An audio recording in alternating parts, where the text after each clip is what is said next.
Hi అండి, అందరికీ నమస్కారం. నేను మీ హరి, ఎఫ్టీపీ న్యూస్. ఈరోజు అక్టోబర్ 31వ తేదీ సందర్భంగా స్వర్గీయులు మాజీ ప్రధానమంత్రి సర్దార్ వల్లభాయ్ పటేల్ గారి జయంతి సందర్భంగా తహసీల్దార్ కార్యాలయంలోని కొత్త వలస పోలీస్ స్టేషన్లో, అదేవిధంగా ఎంపీడీఓ కార్యాలయంలో ఘనంగా నివాళులర్పిస్తూ ఏక్ దివాస్ ప్రతిజ్ఞ చేయడం జరిగింది.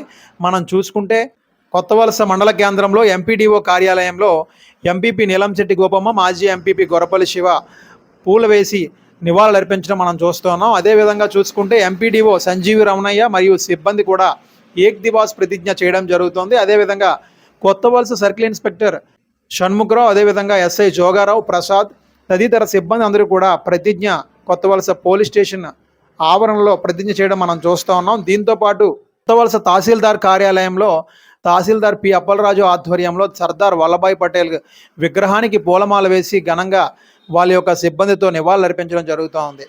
అయితే మనం చూసుకుంటే ఏక్ దివాస్ ప్రతిజ్ఞ అంటే జాతీయ ఐక్యత దినోత్సవ ప్రతిజ్ఞ అని అంటూ ఉంటారు.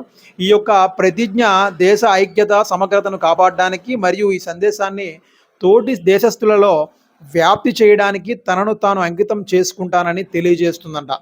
అదే ప్రతిజ్ఞ యొక్క ముఖ్య ఉద్దేశం ఏంటంటే దేశ ఐక్యత మరియు సమగ్రతను కాపాడడానికి కట్టుబడి ఉండటం. ఎప్పుడు చేస్తారంటే ప్రతి సంవత్సరం అక్టోబర్ 31న సర్దార్ వల్లభాయ్ పటేల్ జయంతిని పురస్కరించుకొని చేయడం జరుగుతూ ఉంది.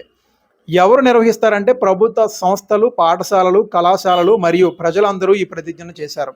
ఏది ఏమైనా సరే మన ప్రధానమంత్రిగా మాజీ ప్రధానమంత్రి వర్యులు జయంతి సందర్భంగా మొత్తం దేశం అంతా గర్వించదగ్గ నాయకుడు, గర్వించదగ్గ వ్యక్తి కాబట్టి అందరం కూడా ఘన నివాళులు అర్పిస్తూ కాస్త మౌనం పాటించాల్సిందిగా కోరుకుంటూ చూస్తూనే ఉండండి ఎఫ్టీపీ న్యూస్. మరిన్ని వివరాలతో మేము